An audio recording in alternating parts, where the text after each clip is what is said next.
My name is Kip Gaudet. Okay. And your connection to Belmont is what? The connection to Belmont, right now I'm the commander of the VFW in Belmont. I'm also the commander of the American Legion in Belmont. Oh, are they in the same facility? Same facility, yeah, 310 Trapella Road here in Belmont. I went into service August 12, 1969. Okay. Did you enlist on your own, or did they, No, I was or did drafted. they invite you? They invited me. I got that letter of greetings. Right, from the President of the United States Yep. and Right. Well, Such a gracious letter. right. What branch of the service were you drafted into? I was drafted into the Army. Okay. Yeah. And the first day of I assume you probably went through the Boston Army base like Right. everybody else. And Yep. what was that first day like for you? It was a day of chaos, per se, because nobody knew what was going on, and they pretty much had you in the dark, and I think as they just kept you so busy that you finally were just so fatigued when you finally got to where you were going, which was Fort Dix for me. That's where I did basic training. Yeah. And by the time you got there and you got your fatigues and whatever else, it was probably 4 o'clock in the morning, and they let you go to bed, and then pretty much got you up at 8 o'clock the next morning to round 2, and then you still had no idea what was going on. So that was haircut day, as I recall. When you got off the bus, did they make you sit down and take a whole battery of written tests and what have you, or you were? Geez, Bill, I can't remember that. It's a blur. Yeah, it's just a blur. You know, whatever they did, you know, it was just a blur until you got your hair cut, and then you all had the same head. You know, everybody was just right down to skin. So Lovely. whether you wanted a boy's regular or you wanted just a little off the top, it was the same haircut. So With some guys had blood coming out of the thing Yeah. they did, but what now you did basic at Dix, right? basic, and I did my AIT at Dix also. Were you in the new barracks or the old barracks? They were the new barracks. the Yeah, brick ones, yeah. Yeah, the brick ones. Okay, so it was what they call now one station training. At the time, I went from one set of brick barracks to another set for AIT. Okay. So it was just it just because of my MOS was at Fort Dix, which was a radio operator, radio telegraph operator. So How long was radio school then? if I remember correctly, I think it was 8 or 10 weeks. Yeah. So, but it was day in, day out of Morse code. You know, Yeah. you had to learn to be able to receive, I think it was 27 words, and be able to send 21 words, and then you passed, and you could go out and you completed your course. So that was what you had to do in order to pass that course at AIT. So, I mean, it was kind of tough at the beginning, you know, just dits and dots and whatever. So, and then I never used it. I went to Vietnam and I never used Morse code. So, you know, you got to learn what the radio procedure was Yep. in Vietnam, you know, under, you know, circumstances. So What type of radio did you have in Vietnam? Was it a 25? it was called the Prick 25. Pick 25. Yeah, Yeah. PRC 25, yeah. It's not like today. It was this big, bulky thing you know. carried on your back, you know, had a 12-foot antenna, which was, you know, that was like the target. A target. A target for the Viet Cong or VC, whatever, you know. I mean, it's take out communications first, and then, you know, everything else was no support for you. So that's what they did, so. When you went down to Dix, did you go down with anybody? Did you see anybody you know, or run across anybody? I went down from with home? 8 guys from Waltham at the same time, yeah. yeah. So, and I run into the guys every now and then too. So, Yeah. especially a kid I went to I pretty much went to high school with them all.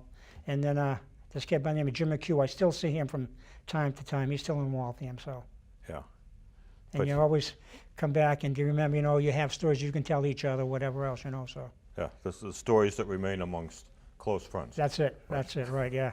And nobody he may hear the stories, but they don't know what you're talking about. You know. So. Right. Yeah. You're talking in code. Yeah.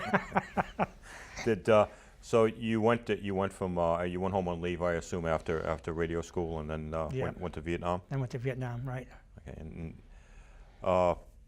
did you fly over on a cargo plane or on regular airline? No, it was or- regular airlines, you know, and it was yeah. funny too because it was just, you made the hop from, I think it was from, we went from here to California, California to Alaska, Alaska to Japan, Japan to Vietnam. And it just, and I, you know, I tell people say, well, what was it like? And I said, well, have you ever seen the movie Platoon? Yeah. I said, that's basically it. When you got off the plane, you just got hit right in the face with the heat, the smell, and then, you know, you said to yourself, you know, this is real. Yeah. This is not fun and games anymore. This is real. And that's when you finally realize, you know, and I mean, if people told you they weren't scared when they went there, they're lying to you, because everybody was scared, you know, so. But that, you know, that kind of goes away. The first month or first 2 months there, you're scared, and after that, you finally, you know, it hits you that, hey, it's gonna happen, and there's nothing you can do about it, you know. When your number's up, you know, your number's up, so. When you went over and you stopped in Japan, I assume you stopped at Yokota Air Force Base. And you got off I don't the know, they plane. didn't, they let us off the plane for about 15 minutes to That's stretch it? your legs. Oh, my goodness. Yeah, and then, you know, you could get something at the soda fountain and then right back on, you know, so. Yeah. They didn't let you go too far, because they wanted, if they had 60 people off, they wanted 60 people back on, you know, so that was it, so. So you flew into which airport? I went to airbase? Benoit. Okay. We flew into Benoit, then we went to Long Ben, then I actually came back and got stationed at Benoit Okay. with the first cav, All right. so. And did you get to use your MOS that you were trained for, or did I you do did. something else? Yeah. I did, I was with the S-23, which was Base Intelligence Base of the Friends. Okay. And my CO at the time, we pretty much went out and did search and recovery. Okay. And I was his radio operator. He went out, I went out. So I was his, you know, I was his communication specialist, so, you know, that was the thing, so. And he was one of these kind of guys, you know, if you had a good CO, you would do whatever you had to do for him, because he was the same, he would do whatever it was for you too, so. And in that respect, we were all lucky because we had him. A guy by the name of Jesse Thomas, so.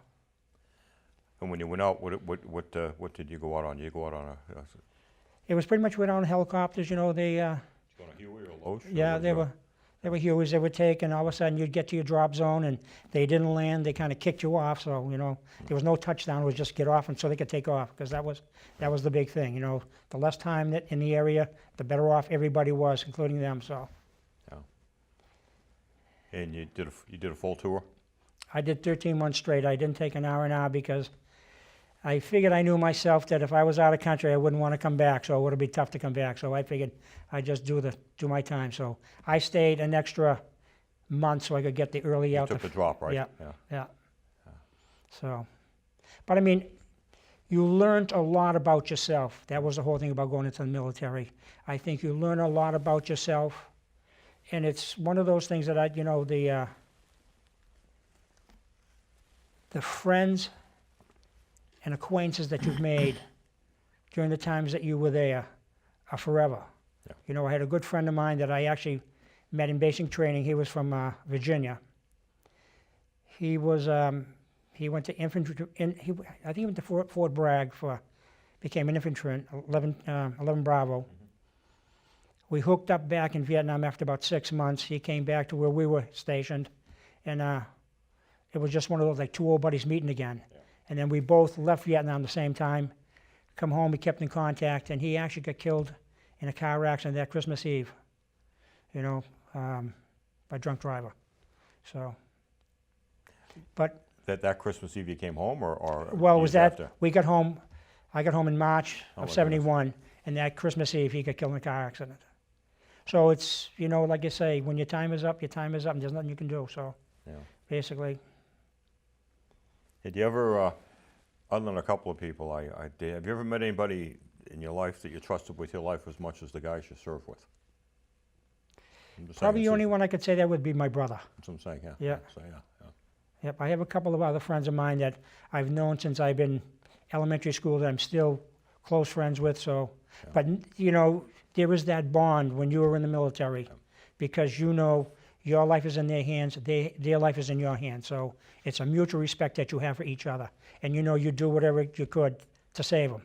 So there were no boundaries of where you would stop. You know, that was just it. You know, so it was just a great thing to learn about yourself. So you learned who you were, what you would do, you know, and then things that you didn't think you could do, you know. So a lot of confidence building. Very much so. Yeah.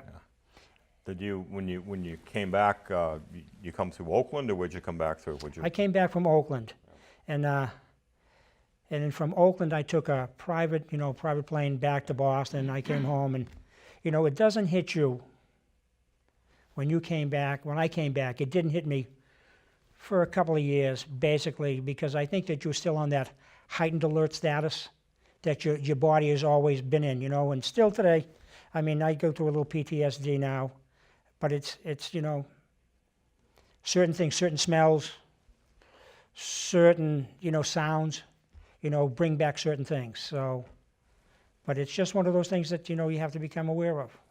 Today, it's a lot more accepted with PTSD than it was years ago. My father was a Second World War veteran, total PTSD, but at that time, those guys had a stigma about it, that if you came back and you said something about it, you were considered to be a nut. Right. You know, today it's accepted. You have a problem, you go see somebody. You have a problem with your foot, you go see a podiatrist. You have something wrong with your head, you go see somebody to take care of you.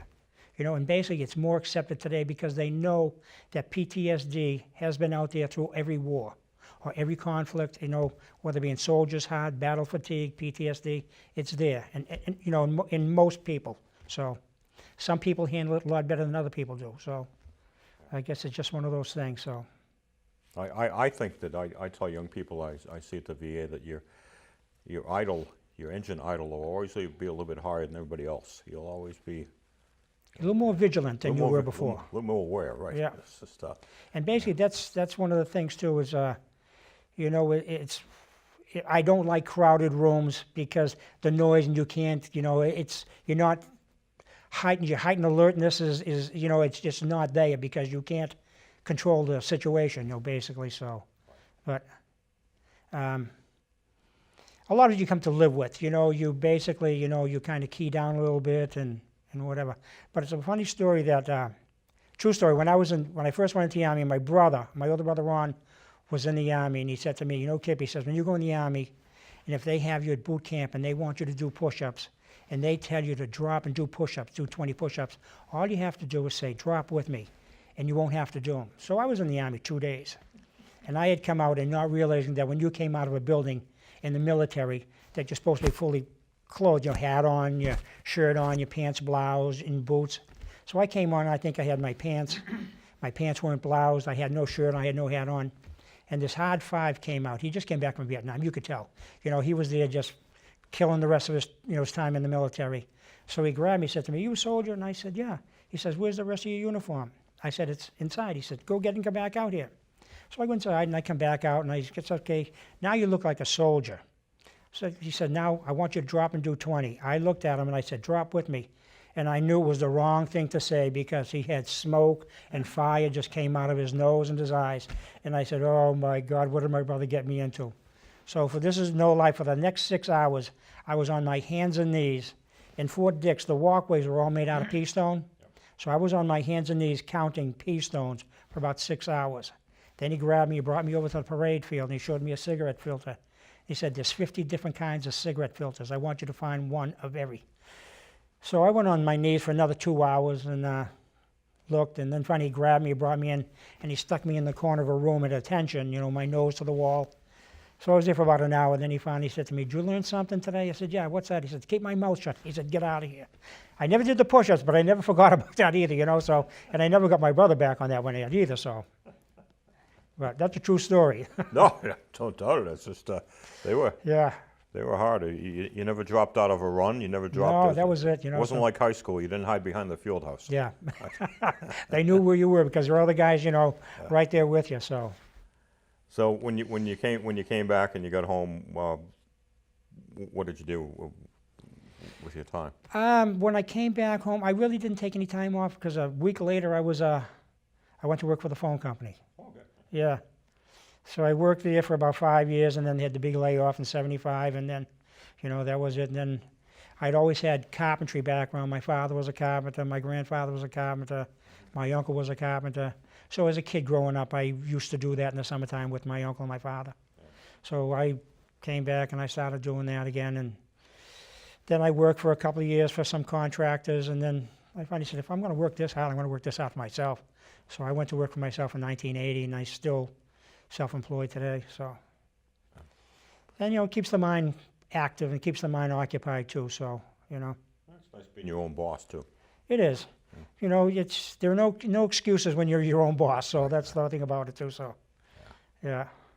Do you still see any folks that you were in the service with at that time or keep in contact at all, or? Not really. I mean, most of the guys that I was in Vietnam with were from Dallas, Texas. There were six of us that were stationed at what we call the TOC, the Tactical Operations Center. Most of those guys, 5 out of the 6, were from Texas, and like I say, the other guy was from Virginia who got killed. So, but I did see one of the guys from Texas came up here. It was 1980, and I've tried to, I'm not a computer person whatsoever, so I can't go on Facebook or whatever else, but I imagine if I wanted to take the time and talk to somebody and see if they could help me out and find out, it would probably something I would do, because it's coming up on 50 years since I came back from Vietnam, so maybe when I retire, I'll take a ride to Texas and see if those guys are still around. Yeah. So it'd be good to run into those guys and just talk to them and see what has happened in the past 50 years, so. It's one of those things, too. I imagine not seeing those guys for 40-some-odd years, but what you had with them, it's like you never left, you know what I mean? It was like right there, too, so. Yeah, you could ask them anything and whatever else, the bond is still there, going to be with them, so. Yeah. Well, yeah. How did you come to be commander of the VFW, the commandant? When did you join the VFW? Because a lot of Vietnam fellows and women didn't get involved in any organizations when they got out. I got involved with that is I think it was like 1975. Bob LaPierre was the commander at the time. Yeah, and what they did is they sent out. They were looking for recruits to join the VFW. So what they had done, if you were going to be a new member, your first year membership was free. So I said, well, why not? Just right down the street. I know where the place is. So I did join it. And I joined in I think it was 1974, 75. I think it was 75. And so then I pretty much was not an active, I would go down there, but I was not active in the chairs or whatever else. And then possibly it must be about 10 years ago, there were some financial problems with the post. And it was either give up the post, and who was the commander, he resigned at the time, and I had just become the senior vice commander, so I became the commander. And a lot of the younger guys didn't want to give up the post, guys that were the Vietnam guys. They wanted to keep the place open, because now it was the older Second World War guys were getting older, and they didn't want to go through the changes that were going to happen. And the Korean guys were pretty much in the same bracket too. So it fell upon the Vietnam guys to either keep it going or to let it go and then join another post. So there were probably about 8 or 10 of us that kept the post going. And still to this day, most of us guys are still around, so. And the post we have now, it's at the same place, 310 Chapella Road, but upstairs we have it rented out to a daycare, which has helped us financially to keep the post afloat, so. And luckily we've been able to do some things too, like donating to the high school. We have a $1,000 it's $1,000 that we give for a female, and $1,000 we give to a male down there, contribution for them for the college fund. So that we do that, and we just try to stay within the community and do things. We have coming up on the 29th of the month, if anybody knows Jimmy Boozer from the town of Belmont, and he's pretty well known in the town of Belmont, there's an appreciation night down there for Jimmy Boozer, because he was one of the last of the Second World War members, and so if you see this, and if you were around on the 29th of April, and you want to come down to the VFW between 1 and 5 to say hi to Jimmy Boozer, you're more than welcome. So I was impressed because I was there last week, as you know, and all the pictures on the wall of the women's auxiliary and the men, the presidents, it was like everybody's father and mother that I knew. Right, growing up, right. This is amazing. It's just everybody, I knew everybody that was there. Yeah. At the time when I first joined, there was probably, the membership was around 500. Now we're about 175. So it just goes to show that a lot of the younger guys who have been Iraq, Afghanistan, Kuwait, those guys have all joined some post before because they have second, third, and fourth deployments. They're basically reservists. Most guys, and like I say, when they come back, they join someplace. So it's not like we're having the same guys, a number of guys coming back that recruits that you can take and go out there and recruit to join the post. Yeah. So, but it's just one of those things, you know, like I say, myself, Dennis O'Rourke did an interview here the other day. Mm-hmm. We pretty much, and there's a few others, you know, but we probably joined the post in the early 70s, so we still go down there and maintain the post, and we try to keep it going. And, you know, one of the great things we do at the post is we do school visitations, come Memorial Day and Veterans Day. And the programs at the high school, they put on the town of Belmont for the veterans. I mean, it's a great program, and anybody who's a veteran who has never been to one really needs to come down and experience what the kids do for the veterans, because it makes your day. Believe me, you think about this all year long. You see these third graders, and they put their heart and soul into singing these songs for you. You know, so it's just a great warm feeling that you get when you leave there. You know, some of these Second World War guys really would like to go, but they're at the age 90, 93, 94, where it's just physically impossible to walk and go through school to school to school to school, which is, you know, but now it's just we have basically about the same 18 to 20 guys that go each year, which is great. And some of these guys, like I said, Jimmy Buzo is one, and he's up to 93 now, and, you know, he's with the Walker now, so he's kind of limited in what he can do. But like I say, if you're a veteran and you want to participate in this, give us a call down at the post. The telephone number there is 617-484-0796. Leave a message and we'll get back to you. But it's just a great, great feeling that you get for what these kids really do and what the town of Belmont does for the veterans on, you know, Veterans Day and Memorial Day. But it's just a great time, and like I say, when you see the time and effort, and when you come walking in, I say, because being the commander, I like the officer of the day, and I introduce the guys and whatever else. And I say, these are 2 days of the year that we get to feel like rock stars, because that's how they make you feel, you know. So it's just a great feeling that you have when you're leaving there. So I remember the great honor of being in Boy Scouts is everybody got to carry the flag. You know, the wooden pole at that time. You'd start out in the parade and you'd wind up at the field house down, and for a kid that was great. That was fantastic. I mean, today we do the same thing. You know, each school we go to, the Pledge of Allegiance is said, which is a great thing too, because I mean, it stops and makes you wonder that this is what, you know, this is what we have fought for. It's for the freedoms we have in this country. You know, the freedoms are not free. The freedoms are probably the most expensive privilege that we have in this country. You know, you pay the ultimate, veterans pay the ultimate price for what we have in this country, you know, to keep it alive and to keep what we have, and that's why we do what we do. So, yeah, in Belmont right now, there's a Veterans Memorial Project that's going on down the Clay Pit Pond. And what it is, we're trying to get, or we are in the process of doing, is making a memorial for all wars and conflicts.